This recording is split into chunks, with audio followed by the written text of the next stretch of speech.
우리 이사야의 말씀을 계속 보고 있는데요.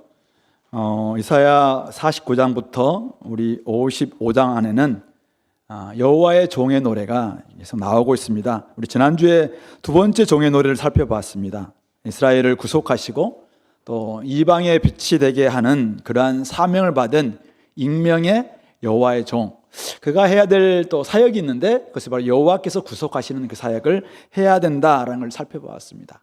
물론 질문이 있었죠. 시온의 질문, 우리를 버린 것 아니냐, 하나님이 정말 우리를 사랑하려는 의지가 있느냐, 이거에 대해서 의지가 있다, 사랑한다라는 이야기를 쭉 변론했습니다. 그리고 이제는 포로민 잡혀있는 바벨론 포로들의 질문이 있습니다. 아니, 우리를 오랫동안 이렇게 버려두셨는데 능력 없는 거 아니냐, 하나님의 능력이 과연 있냐, 구원할 능력이 있냐, 이런 질문 앞에 또 말씀해 주셨습니다. 오늘 50장 1절부터 3절은 49장의 연장선상에 있습니다. 그래서 여호와께서 내가 구원할 의지도 있고 구원할 능력이 있다. 근데 너희들이 왜 이렇게 지금 바벨론 포로 잡혀갔느냐, 나의 의지가 없어서나 베풀 능력이 없어서가 아니라 너희들의 죄와 불순종 때문이다. 그 이야기를 다루고 있습니다. 4절부터 9절까지는 중간에 이제 세 번째 여호와의 종의 노래가 나오는데요. 종의 롤 모델이랄까요? 오늘 우리가 이 땅을 걸어갈 때 하나님의 종이 되어 살아가야 되는데 그 종의 본보기의 모습을 여기에서 한 4가지의 방식으로 우리에게 알려주고 있습니다. 이 부분들을 좀 중심으로 한번 살펴볼 거고요. 10절부터 11절은 이 종에 대한 이제 반응, 종의 2가지 반응이 나올 수 있는데 이 종의 목소리에 청종할 수도 있고 아니면 종이 아무리 이야기해도 청종하지 않을 수도 있는데 그 반응은 천양지차다, 전혀 다른 결과를 가져온다, 이런 이야기를 하고 있습니다. 오늘 저는 여호와의 종이 가져야 될 태도와 확신, 즉 종의 본보기, 롤 모델을 통해서 주의 일꾼으로서 우리가 갖춰야 될 태도는 무엇인가, 이런 것들을 한번 점검해 보면서 또 우리가 주님의 부름받은 종답게 살아갔으면 좋겠고, 특별히 오늘 여기서 이야기하고 있는 롤 모델, 예수님이 이제 롤 모델이시고 나중에 52장, 53장 가면은 그 부분에 대해서 더 명확하게 드러낼 텐데 어떻게 하면 우리가 예수님을 더 잘 본받아서 이 길을 걸어갈 수 있을까, 이런 것도 한번 생각해 보는 시간이 됐으면 좋겠습니다. 자, 여호와의 종이 가져야 될 태도, 확신. 자, 4절 말씀 볼까요? 주 여호와께서 학자들의 혀를 내게 주사 나로 곤고한 자를 말로 어떻게 도와줄 줄 알게 하시고 아침마다 깨우치시되 나의 귀를 깨우치사 학자들 같이 알아듣게 하시도다. 여호와의 종에게 종이 갖춰야 될 첫 번째 태도랄까요? 갖춰야 될 부분이 학자들의 혀와 학자들의 귀가 필요하다. 자, 여기서 말하는 학자들의 혀, 학자들의 귀, 이게 있는데요.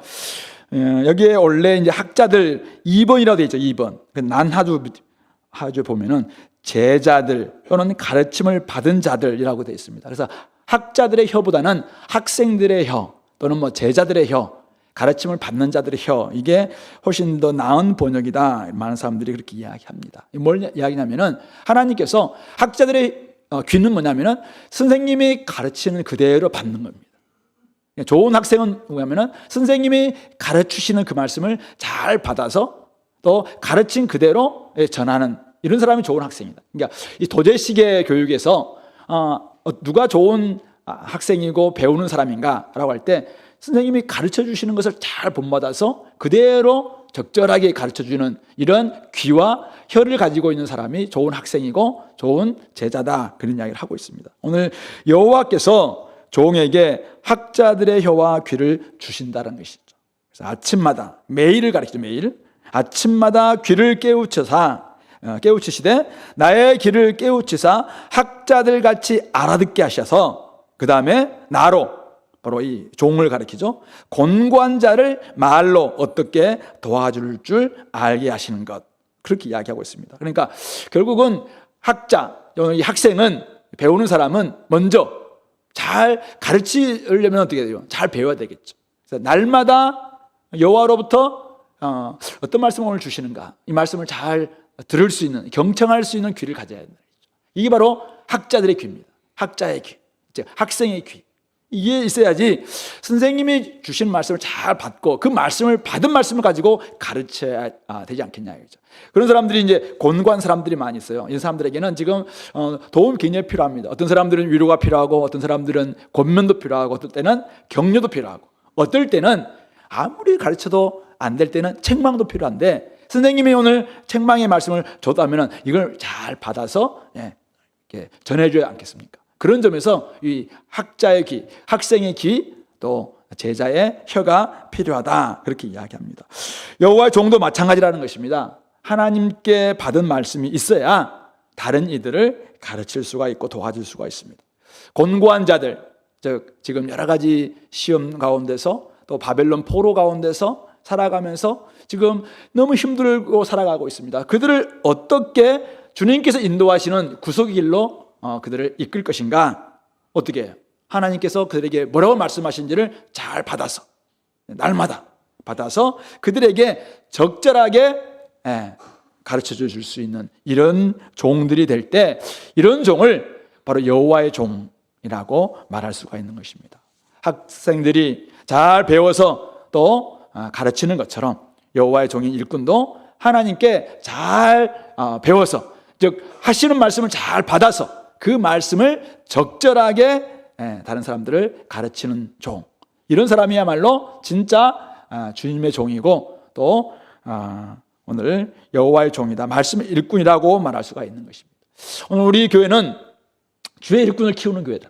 우리 교회의 비전이 뭐냐면 주의 일꾼을 키운다. 그래서 어떤 일꾼을 키운다고 이야기했어요? 세 가지 일꾼이라고 이야기했어요. 세 가지 일꾼. 첫 번째는 복음의 일꾼, 즉 많은 사람들을 구원의 길을 자세히 가르쳐 줄 수 있는 복음의 일꾼이라고 했어요. 수많은 사람들이 지금 구원의 길을 잘 모르고 있어요. 이런 사람들에게 어떻게 하면 잘 구원의 길을 가르쳐 줄 수 있을 것인가? 그래서 구원의 길을 잘 가르쳐 줄 수 있는 복음의 일꾼이 돼야 됩니다. 그러면 어떻게 해야 돼요?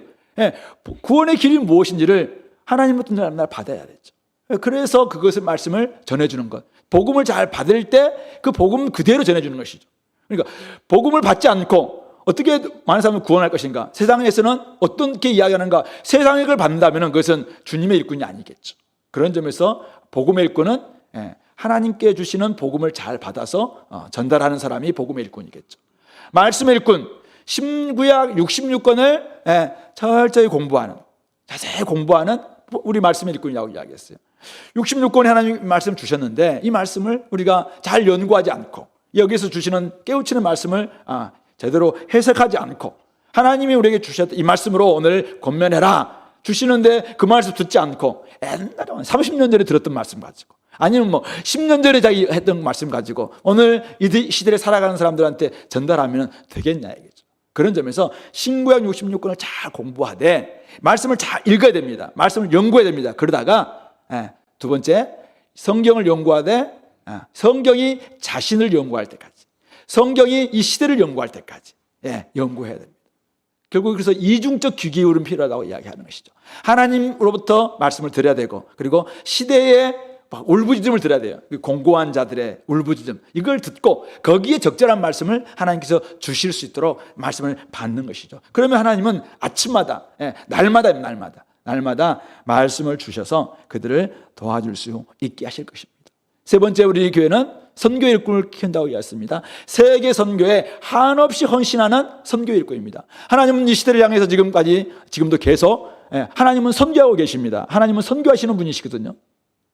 열심히 전도하시고 열심히 다른 사람들 해외에 나가서 복음 전하는 분이 우리 하나님이시라는 사실이죠. 그러므로 내가 가지고 있는 은사와 달란트와 다양한 가지고 어떻게 하면 내가 하나님의 선교에 헌신할 수 있을까? 어떻게 내가 참여할 수 있을까? 이것을 날마다 받는다면은 옛날에는 우리가 어디 한 곳에 집중했다면은 지금은 조금 우리가 이제 우리 교회 G7이라고 해서 좀 넓혔잖아요. 또 이렇게 했던 전략이 나름대로 있다는 말씀이죠. 근데 이렇게 할 때 늘 성령께 귀 기울이는 것이죠. 그러면서 이 귀 기울임을 통해서 잘 말씀을 듣고 이 말씀을 가지고 나아가서 선교한다면은 우리가 선교의 일꾼, 하나님 주의 종의 모습이 될 수 있겠다라는 것입니다. 그런 점에서 우리 교회는 바로 주의 일꾼답게, 주님의 일꾼답게, 복음의 일꾼, 말씀의 일꾼, 선교의 일꾼을 키우되 무엇보다도 학자들의 귀와 학자들의 입을 가질 수 있도록 우리 모든 종들이 예, 선생님이 뭐라고 드려야 된다는 것이죠. 우리 선생님이 누구예요? 주 여호와께서.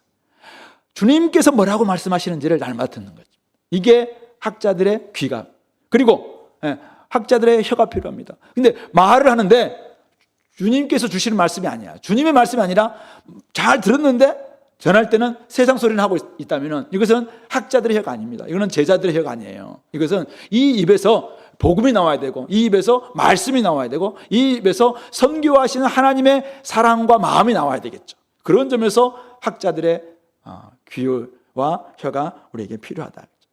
오늘 이곳에 계시는 우리 조장님들, 여러분들은 학자들의 귀와 혀를 가지고 있습니까? 여러분들은 이번 주에 말씀을 잘 받았나요? 우리 교사 여러분들, 열심히 지금 섬기다가 오셨던 우리 교사님들, 잘 연구했어요? 그래서 우리 학생들에게 잘 전달하기 위해서 주님께 받았던 말씀이 있나요? 그 말씀으로 전달하면 되는 것입니다. 만약 그렇지 않고 연구도 안 했어요. 공부를 안 했어. 근데 뭐 그냥 남들이 해주는 말을 가지고, 아니면 자기가 옛날에 한 주일학교 때 들었던 말씀 가지고 막 한다면은 아이들을 어디로 인도할 수 있겠냐. 그런 점에서 우리는 학자의 귀, 혀가 필요하다. 사역자인 저와 여러분 마찬가지. 저를 포함해서 우리 목사님들, 또 강도사님들, 선사님들은 늘 귀 기울여 있어야 됩니다. 귀가 열려 있어야 됩니다. 안 그러면은 하나님으로부터 주시는 말씀을 없이 어떻게 우리가 말씀을 전할 수 있겠는가? 주시는 말씀 가지고 잘 전달하되 적절하게 도와주는 수 있다. 그래서 어떤 사람들은 위로가 필요합니다. 어떤 사람들은 격려가 필요하고, 어떤 사람들은 권면이 필요하죠. 어떤 경우에는 불러서 책망이 필요합니다.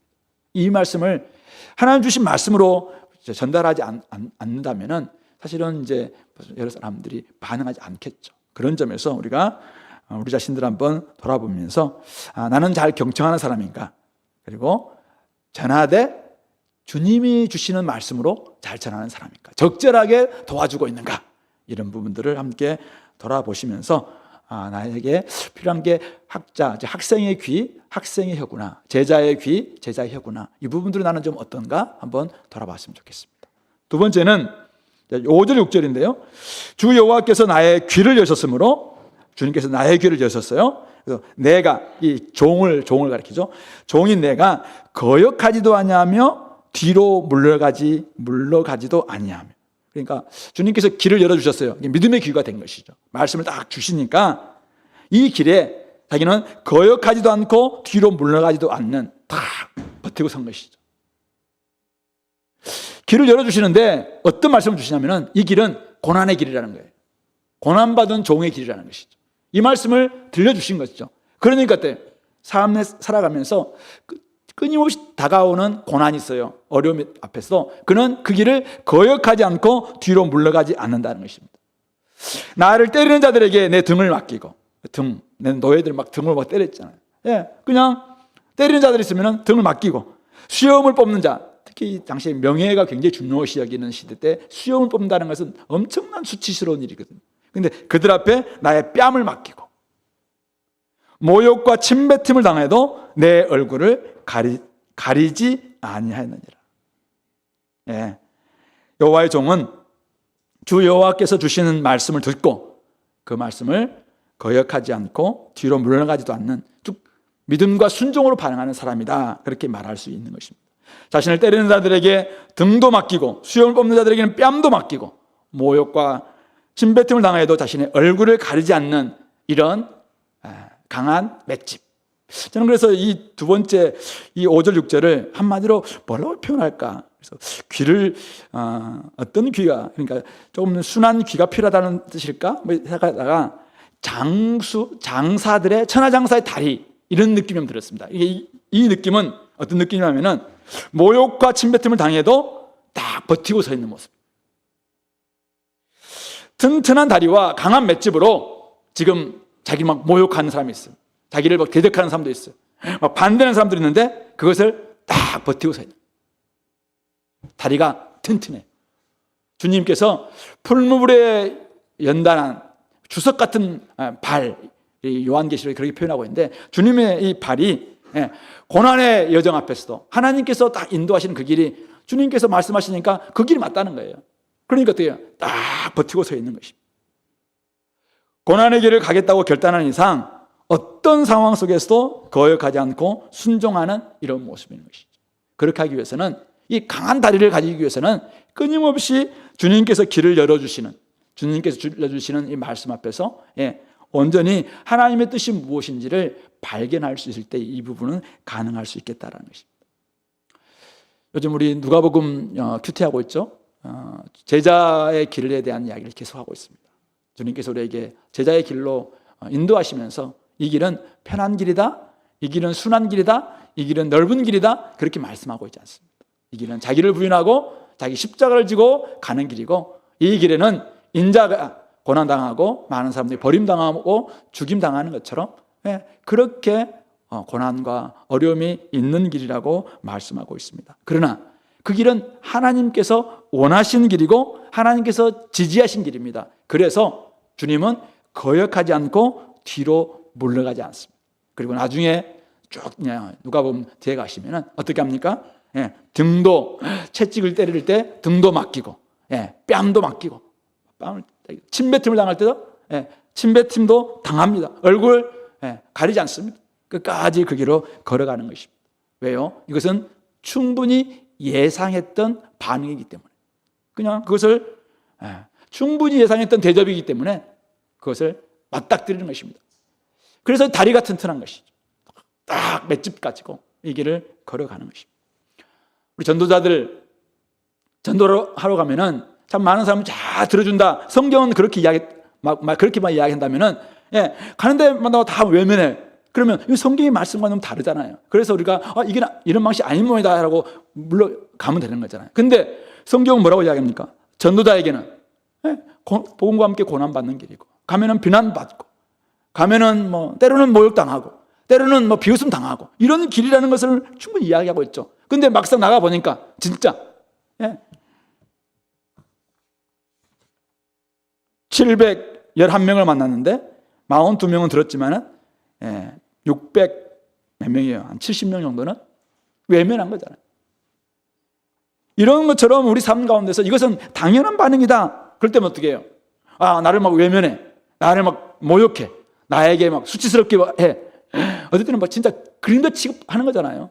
우리에 대해서 내가 그래도 배운 만큼 배웠고, 사회에서는 그래도 어느 회사에서는 부장님이고 이런 분들에도 불구하고 나가서 복음 전하는데 나를 대한 태도가 너무 때로는 무례할 때도 있잖아요. 그런데 어떻게 해요?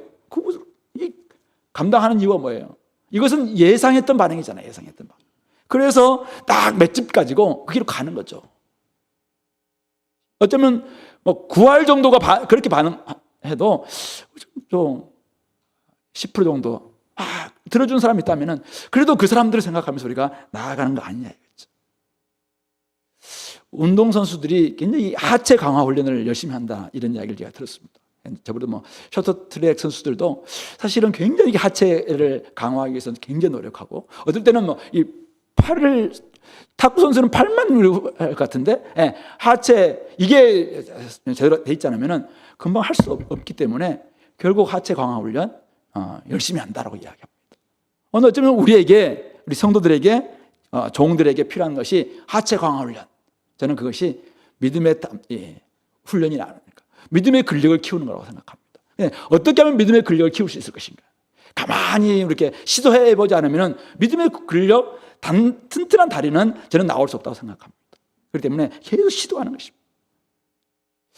우리 집에 이상한 아들이 한 명 있는데 저 아빠를 전혀 닮지 않은, 아무리 저는 음악적인 재질이 하나도 재능이 없어요. 근데 이 아들은 집에 잘 없어요.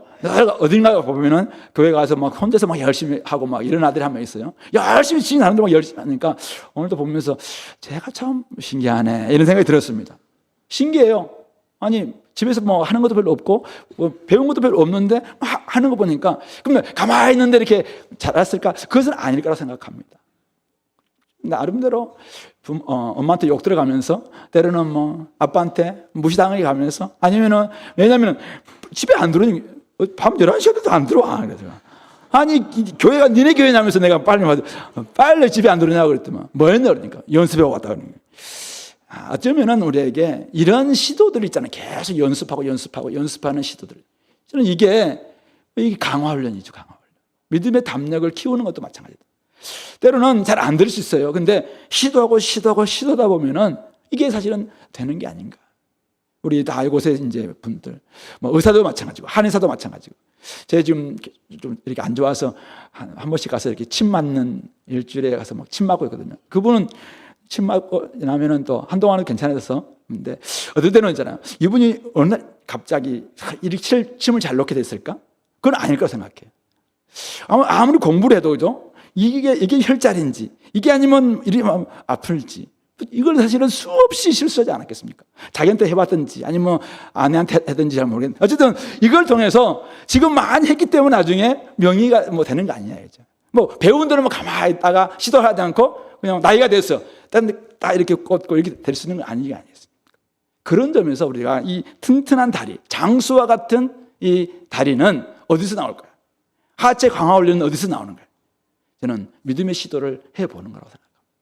계속 훈련하는 것입니다. 그러다 보면은 우리가 이것을 견딜 수가 있는 것입니다. 주의 일꾼들이 가는 길에는 모욕과 침뱉음이 있습니다. 주님께서 말씀하셨고 주님께서 그것을 보여주셨습니다. 우리 이상한 일로 여기지 않고 이 길을 갈 수 있는 것은 주님께서 말씀하셨죠.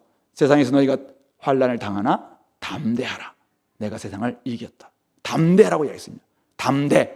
뭐가 크다는 말이죠? 담이 크다는 뜻이잖아요. 쓸개담자면 쓸개는 필요 없는 것일 수도 모르겠다고 생각했는데 쓸개가 커야 된다. 그럴 때 여기서 배짱도 나오고 거기서 용기도 나온다. 옛날 우리 분들은 그렇게 이야기한 것 같습니다. 우리 속에서 어떻게 하면 담대함이 나오느냐 이죠. 위대함은 뭐예요? 위가 큰 건가요? 뭐 성공을 막 배만 크면은 성공할 수 있다. 우리 생각에서 위대함이 그 위장인 거 정확히 모르겠네. 어쨌든 근데 담대함은 열심히 좀 해야지 이게 나오는 게 아닐까 생각해 봅니다. 등과 뺨을 내어줄 수 있고 얼굴까지 가리지 않을 수 있는 이 담대함.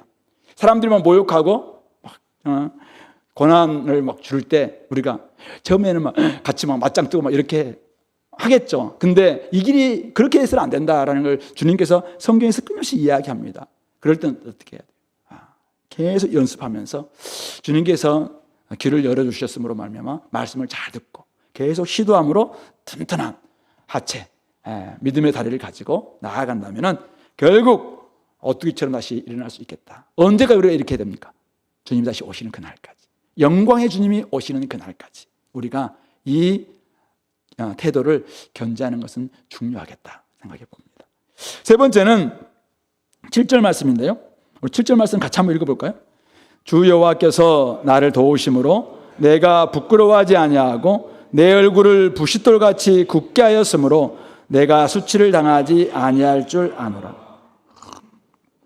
여기서 주 여호와께서 나를 도우신다고 이야기합니다. 그래서 내가 주의 종이죠.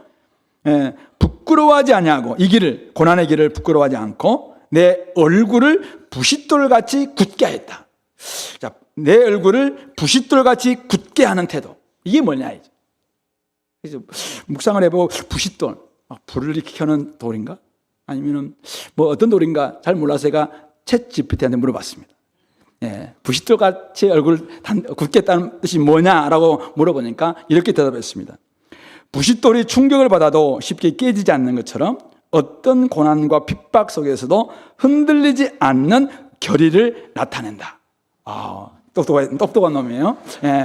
신앙 안에서 흔들리지 않는 태도, 인내와 결단력을 강조한다. 이렇게 이야기해 주더라고요. 맞는 것 같다. 제가 이렇게 그냥 받았습니다. 받아서 오늘 여러분이 이야기하는 거예요. 고난 속에서도 굳은 결심으로 그 길을 부끄러워하지 않고 수치를 당하지 않고 나아가는 이 부싯돌 같은 그 얼굴은 어디서 나올 수 있을까? 바로 맨 앞에 나와 있죠. 주 여호와께서 나를 도우심으로.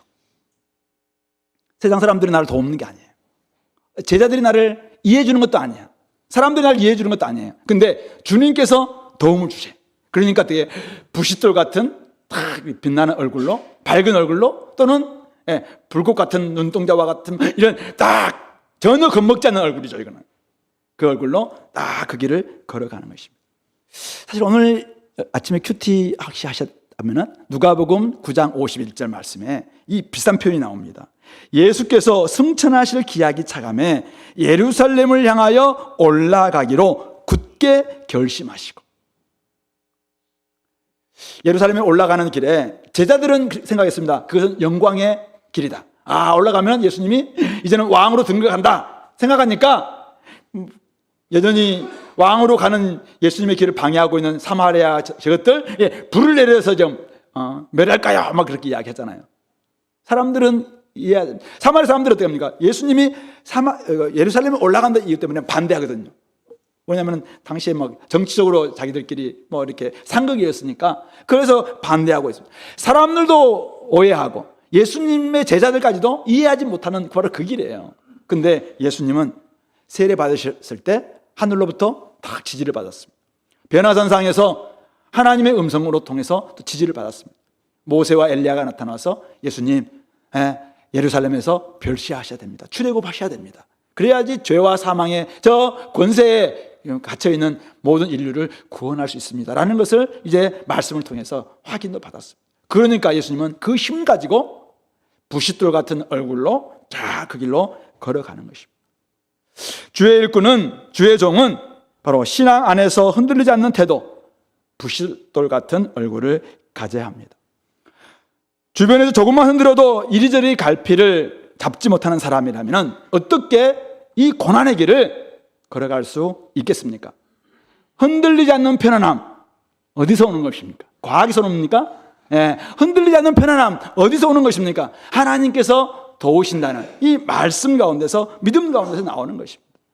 부끄럽지 아니하고 수치를 당하지 않고 이 길을 걸어가는 것은 결국 주님께서 날마다 힘 주실 때 이것이 가능하다는 사실이죠. 그런 점에서 성도 여러분, 주의 종으로 부름받은 성도 여러분, 여러분들이 하나님 편에 가입했습니까? 내가 하나님 편에 이제는 내가 붙었기로 결단했습니까? 그렇다면은 하나님께서 여러분들에게 도우실 것입니다. 오늘 여호수아 9장에 기브온 사람들이 나오죠. 사기를 쳐서 하나님 편에 가입한 사람들입니다. 거짓말을 하고 꾀를 써서 계략을 꾸며서 하나님 편에 가입해서 그걸 나중에 알고 여호수아가 막 저주를 사실은 내리는데 또 하나님 편에 가입하기 때문에 아마 그들에게 또 복도 내립니다. 그래서 하나님이 전해서 이제는 여호와 이름이 있는 바로 그곳에서 나무 패고 이제는 물 깃는 그런 종이 되는 것이죠. 자, 그리고 10장에 가면은 이게 기브온 족속과 가나안 족속과의 싸움이 벌어집니다. 자, 하나님은 누구 편일까요? 지금 예습하고 있는 거예요. 우리 지금 다음 주 할 건데 당연히 하나님께서 이들을 도우신다는 것입니다.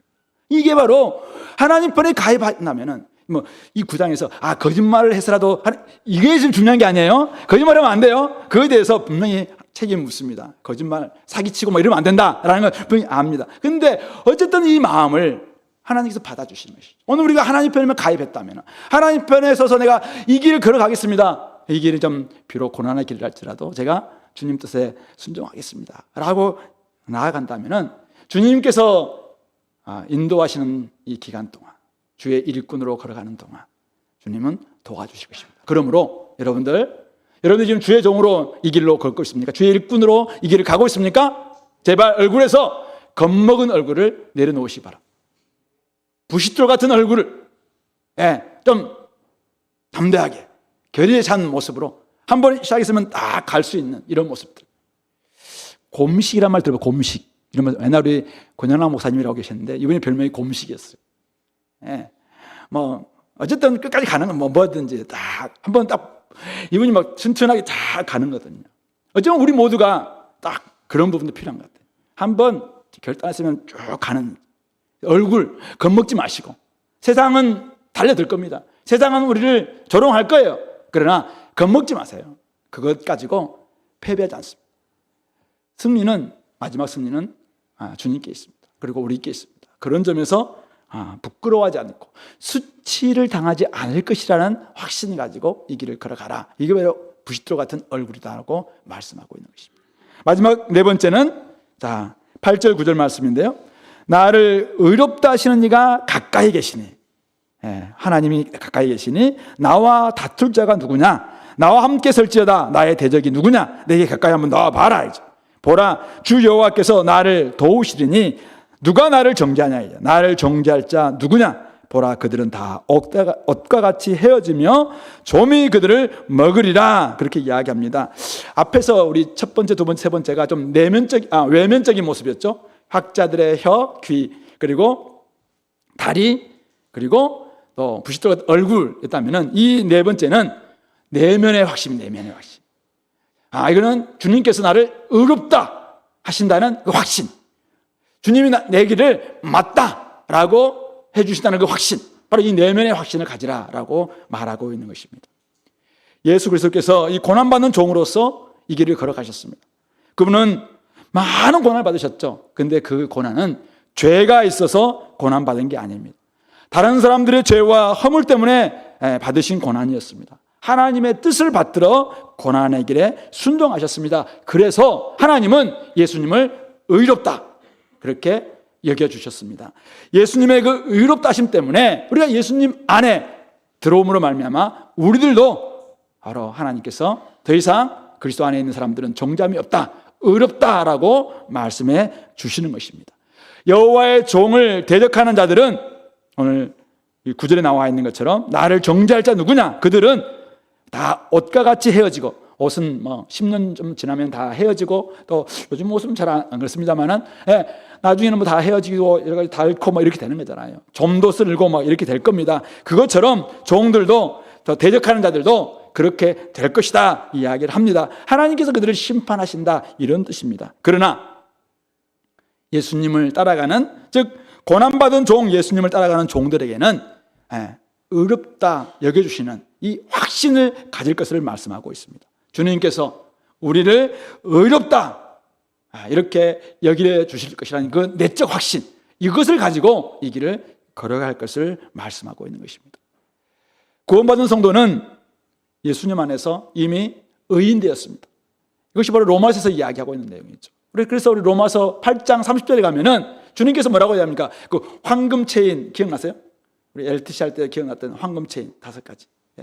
바로 미리 아신 자들을 미리 정하셨고, 예지하신 사람들을 예정하셨고, 미리 정하신 자들을 부르셨고, 소명하셨고, 부르신 자들을 의롭다 여기셨고, 의롭다 여기신 사람들을 영화롭게 하셨느니라. 그렇습니다. 우리는 이미 하나님께서 미리 아신 사람들입니다. 미리 정하신 사람들입니다. 우리를 부르셨어요. 그래서 우리를 의롭다 여기셨고, 마지막 때 주님 나라에서 영화롭게 될 우리들을, 기정사실이니까 우리를 의롭다, 영화롭다 이렇게 완료형을 씁니다. 그래서 이미 우리는 영화롭게 된 사람이다. 그래서 우리에게는 이미 영생이 주어진 사람이라고 이야기하고 있는 것이죠. 따라서 이 주의 백성들은, 주의 일꾼들은 이런 확신 가지고 걸어가야 됩니다. 로마서 8장에서 바울이 이야기합니다. 그래서 우리가 살아가는데 여러 가지 어려움도 있고 고난도 있기 때문에 내가 정죄받는 것이 아닌가라고 스스로 생각할 때 누가 너를 정죄하느냐, 이제 누가 우리의 하나님께 받은 사랑에서 정죄할 자 누구냐? 하나님이 정죄하시냐? 아니다. 예수님이 정죄하시냐? 그것도 아니다. 네가 정죄할 수 있느냐? 그런 생각 전혀 하지 마라. 그럼 사탄이 정죄하느냐? 전혀 아니다. 하나님의 사랑에서 끊을 자는 아무도 없다. 그런 이야기를 하고 있는 거잖아요. 주의 종도 마찬가지입니다. 이런 내적인 확신 가지고 이 길을 걸어갈 때, 그렇다면 어떻게 살 것인가? 우리는 그러면 의롭다 받았기 때문에, 그렇다면 주님이 어떻게 우리를 기쁘시게 여길까? 그걸 생각하면서 더욱 거룩하게 살아가는 것이죠. 로마서 우리 6장에서 그 이야기 하고 있잖아요. 죄에 대해서는 죽었고 하나님에 대해서는 살아있는 대로 여겨라. 옛날에는 죄가 우리 주인이었어요. 그래서 죄가 시키는 대로 우리는 거짓말도 하고 사기도 치고 또 둘러대고 부정과 불법을 일삼고 이렇게 했던 사람들이 이전에 우리 세례받기 이전에 죄의 종이었을 때 모습이었습니다. 그러나 이제는 예수님의 죽으심으로 말미암아 또 부활로 말미암아 우리가 세례받고 난 다음에는 더 이상 우리의 주인은 죄가 아닌 것이죠. 그래서 죄가 우리를 유혹할 때마다 우리 속에서는 뭐라고 이야기합니까? 죄? 야, 내 더 이상 너야 종 아니야 라고 선언해야 합니다. 하나님께 대하여 살아있는 자로 여기리라고 이야기하고 있습니다. 우리는 하나님께 대하여 살아있는 사람입니다.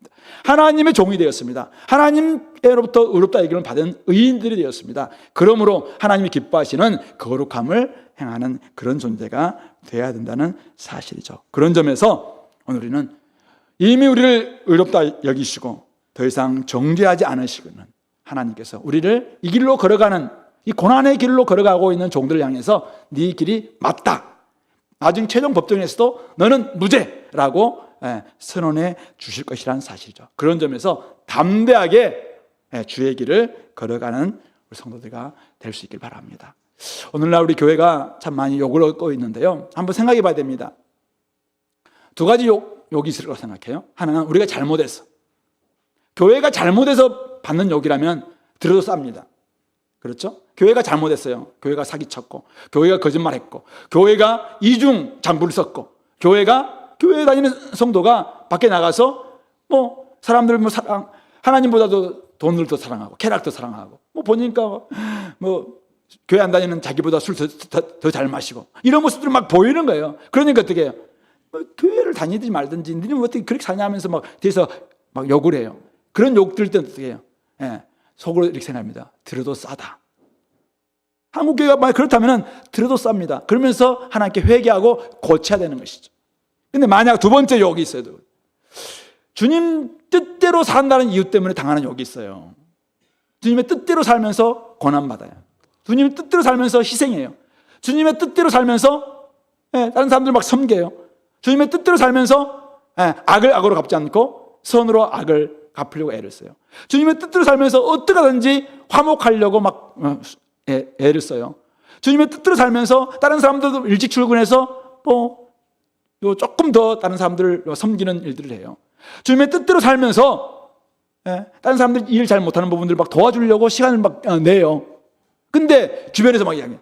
쟤는 어떻게 저렇게 할 수가 있냐, 자기 인생이나 제대로 건사하겠어, 막 이런 욕을 듣는다면은, 그런 욕할 때는 어떻게 해요? 욕 들을 때는 그것에 대해서는 개의치 말고 계속 그 일을 해야 되는 것입니다.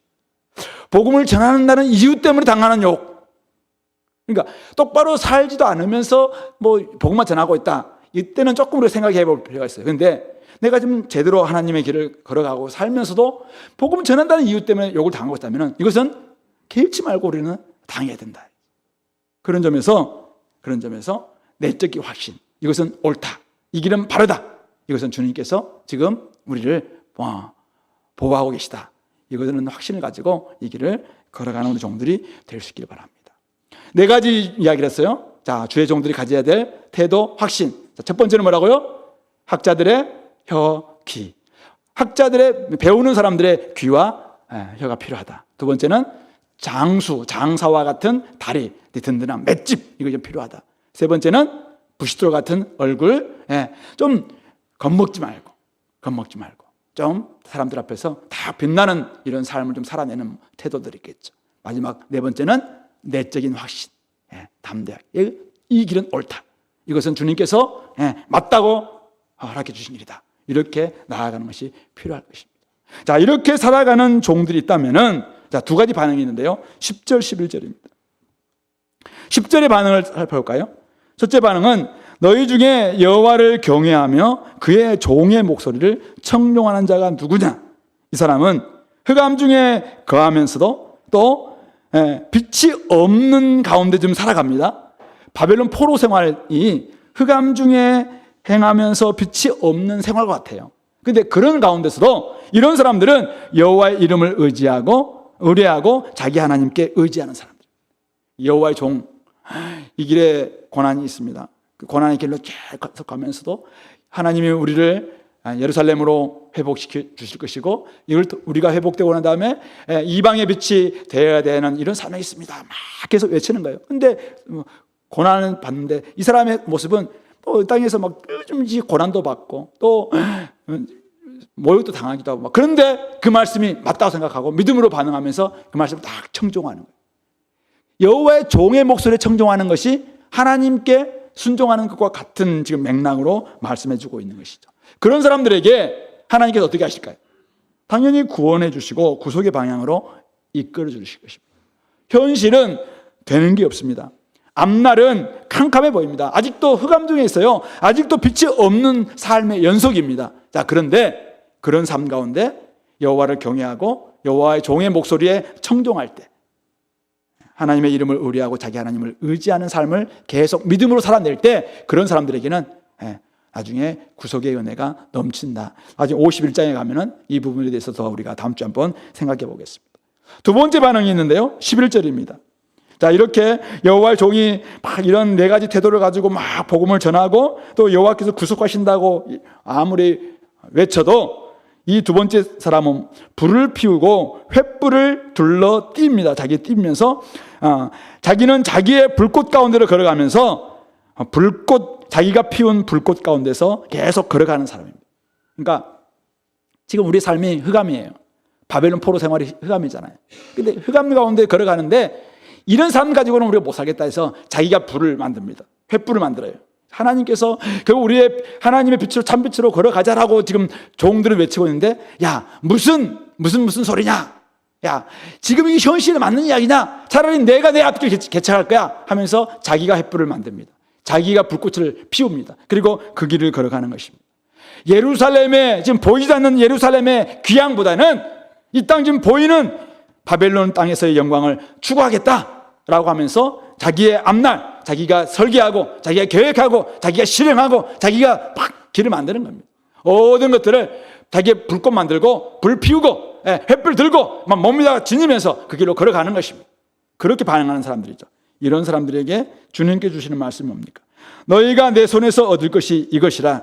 너희가 고통이 있는 곳에 누우리라. 그렇게 이야기하고 있습니다. 자신이 만든 횃불로 앞길을 비추겠다고 결단한 사람들, 그런 사람들은 자유입니다. 자유예요. 그러나 그들에게 하나님께 주실 것은 무엇인가? 고통이 있는 곳에 누우리라 라는 선언밖에 없습니다. 고통이 있는 곳에 눕는 것, 그것이 그들이 하나님께 받을 처분이라고 말씀하고 있는 것입니다. 오늘 이 말씀 전적인 메시지는 무엇인가요?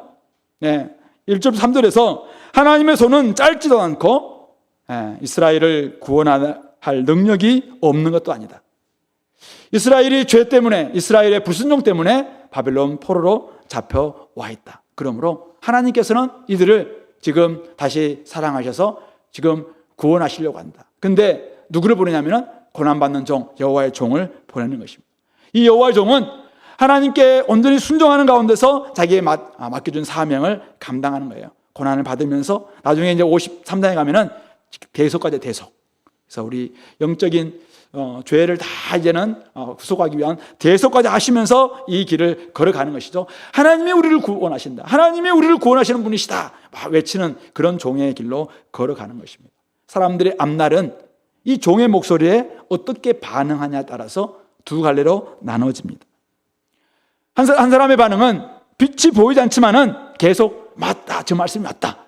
아직 흑암 가운데 있어요. 아직도 포로 가운데 있습니다. 자, 그런데 저 종의 목소리가 맞다. 하나님은 우리를 구원하신 분 맞다. 구원할 의지도 있고 능력도 있는 분이시다. 그러므로 저분을 의지해야지 하면서 그 길로 걸어가는 종의 목소리를 듣고 거기에 반응하는 사람들입니다. 또 하나의 반응은 뭐냐면은 무슨 소리야 이게? 무슨 X 소리냐? 그러는 게 이제 세상을 봐라. 지금 세상이 어디에 지금 빛이냐? 이들의 삶에는 빛도 없고 흑암밖에 없지만은 지금 여기에는 찬란한 영광이 있지 않느냐?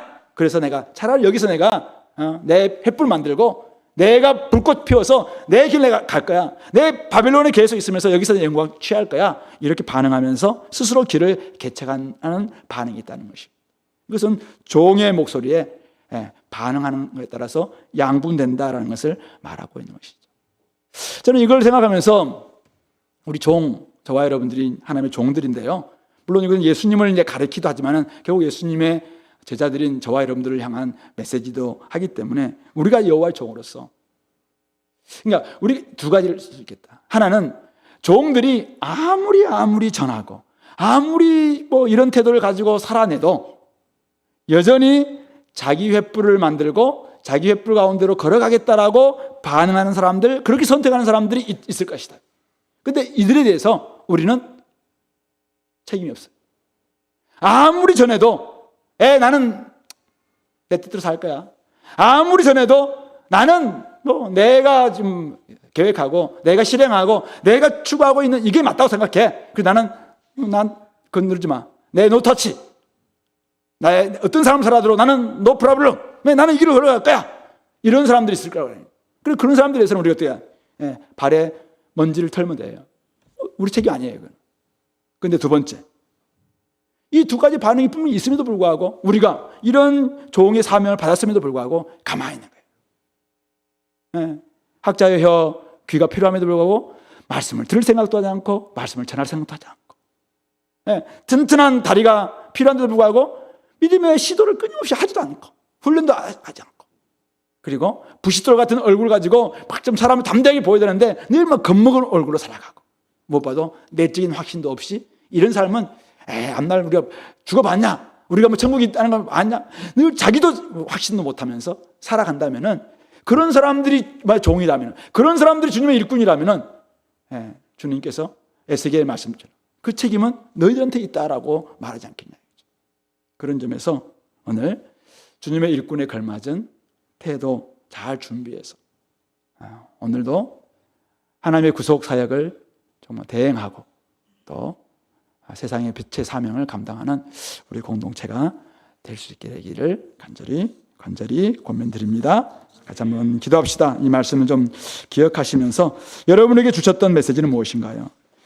수없이 말씀을 들어도 어떤 귀가 열리지 않으면은 또 순종하지 않게 될 텐데요. 오늘 귀를 좀 열어달라고 기도합시다. 또 내가 이 말씀을 가지고 적절하게 좀 반응하게 되려고 기도했으면 좋겠습니다. 그래서 나를 통해서 세상이 주께로 돌아올 수 있는 여러 가지 방편들이 마련될 수 있게 되려고 같이 한번 기도하겠습니다.